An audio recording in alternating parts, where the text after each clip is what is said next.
आज का मौजू है वायना कांग्रेस, जो 1815 में ऑस्ट्रिया की राजधानी वायना में मुनक्किद किया गया और इस कांग्रेस का, इस अमन कॉन्फ्रेंस का रूह रवां ऑस्ट्रिया का वज़ीर आज़म प्रिंस मेटरनिच था।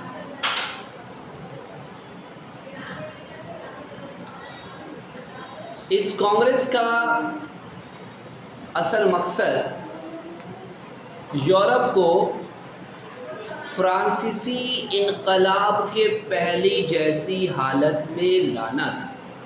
कहने का मतलब ये है कि नेपोलियन ने अपने दौर में तकरीबन तमाम यूरोप के ममालिक को फतह किया और उसकी ये अजीबो गरीब आदत थी कि वो जब मुल्कों को फतह करता तो एक मुल्क की सरहद को दूसरे मुल्क से मिला देता।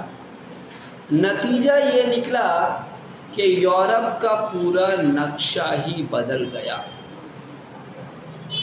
लेकिन जब 1815 के वाटरलू की जंग में नेपोलियन को शिकस्त का सामना करना पड़ा तो यूरोप ने बड़ी राहत की सांस ली।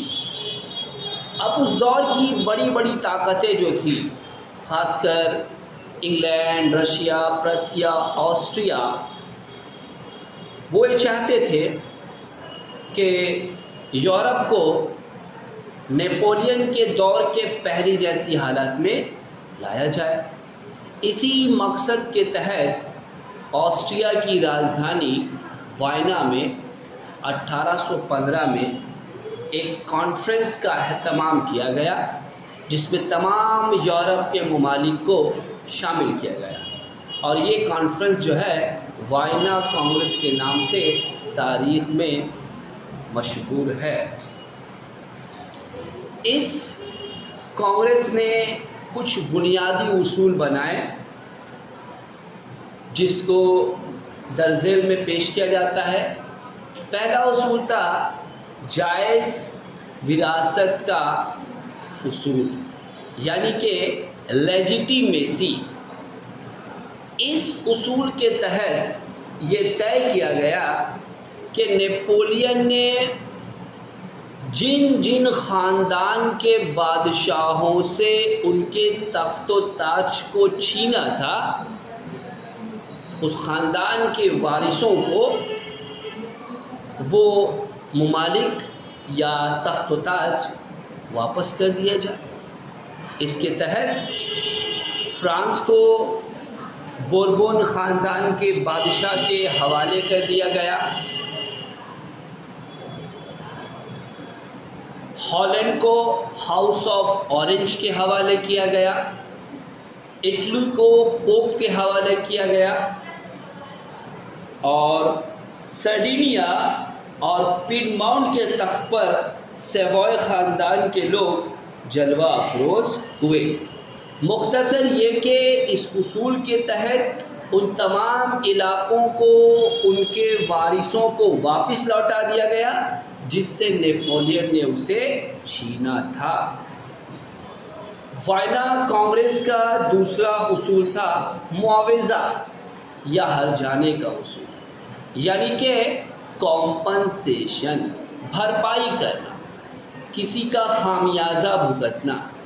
तो हम देखेंगे कि नेपोलियन को शिकस्त देने में सबसे ज़्यादा इंग्लैंड, ऑस्ट्रिया, प्रसिया और रसिया का नुकसान हुआ था। लिहाजा इस उसूल के तहत इन तमाम बड़ी ताकतों ने नेपोलियन की मफ्तूह इलाक़ों, फतह किए हुए इलाक़ों को जो है आपस में बांट लिया। ज़्यादातर फ्रांस और स्पेनी कॉलोनियाँ जैसे मराकस, माल्टा, सेलोन, टूबा वगैरह तोहफा में मिल गए। ये इलाके यूरोप से बाहर ज़बरदस्त तिजारती मराकज़ थे। ऑस्ट्रिया को इटली के कुछ इलाके लोम्बार्डी, वेंस, मिलान वगैरह मिल गए। रूस को फिनलैंड, पोलैंड का बड़ा इलाका और बेस सर्बिया मिल गया। इसके नतीजे में यूरोपीय सियासत में रूस का असर बढ़ गया। इस उसूल से प्रोशिया को भी बहुत फायदा हुआ।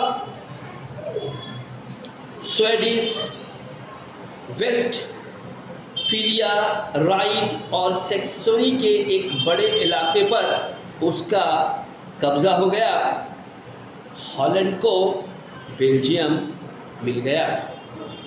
तीसरा जो उसूल हम देखेंगे वो है ताकत के तवाज़न का उसूल, यानी कि बैलेंस ऑफ पावर। नेपोलियन ने अपने दौर में पूरे यूरोप को परेशान कर रखा था। हर तरफ जंग जदाल का माहौल और तमाम इलाकों को फतह करके तकरीबन तमाम यूरोप पर उसने अपना कब्जा जमा लिया था। तो सारा यूरोप जो है वो फ्रांस की फौजी ताकत से खाइफ था, खौफजदा था। लिहाजा इस उसूल के तहत ये तय किया गया कि तमाम बड़ी ताकतें जो हैं फ्रांस में अपनी फ़ौजों को तैनात कर दे ताकि दोबारा वो ऐसी हिमाकत न कर सके कि पूरे यूरोप को उसका खामियाजा भुगतना पड़े। तो हम देखेंगे इन तीन उसूलों के तहत जो है वाइना कांग्रेस को जो है मुनक्किद किया गया। लेकिन मुकम्मल तौर पर ये कांग्रेस अपने मकसद में कामयाब नहीं रहा। उसकी वजह यह है कि इनकलाब फ्रांस के बाद वस्त यूरोप, इटली, जर्मनी वगैरह में कौम परस्ती की लहर चल पड़ी थी। इटली और जर्मनी के कौम परस्तों को उम्मीद थी कि यूरोप का नक्शा तरतीब देते वक्त कांग्रेस उनके जज्बात का ख्याल रखेगी, लेकिन रजत पसंद कांग्रेस ने ऐसा नहीं किया। मेटरनिक जर्मन के इत्तेहाद का मुखालिफ था, लिहाजा उसकी मर्जी पर जर्मन को कॉन्फेडरेशन बना दिया गया। नॉर्वे के लोगों की मर्जी के खिलाफ स्वीडन को नॉर्वे में शामिल कर दिया गया। कैथोलिक बेल्जियम को प्रोटेस्टेंट हॉलैंड में मिला दिया गया। दोनों मुल्क का मजहब, जुबान, रस्म व रिवाज सब एक दूसरे से मुख्तलिफ था।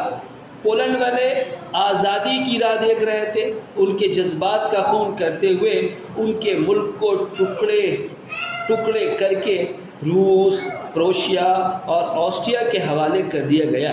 यानी यूरोप को इस तरह तकसीम किया गया कि एक कौम को उसकी मर्जी के खिलाफ दूसरी कौम की ग़ुलामी में दे दिया गया। इन गलतियों को सुधारने में तारीख को ज़बरदस्त खून खराबे का मुंह देखना पड़ा। इस टॉपिक के मुतालिक आपको सवाल दिए जाएंगे हल करने के लिए, इस पर आप गौर करें।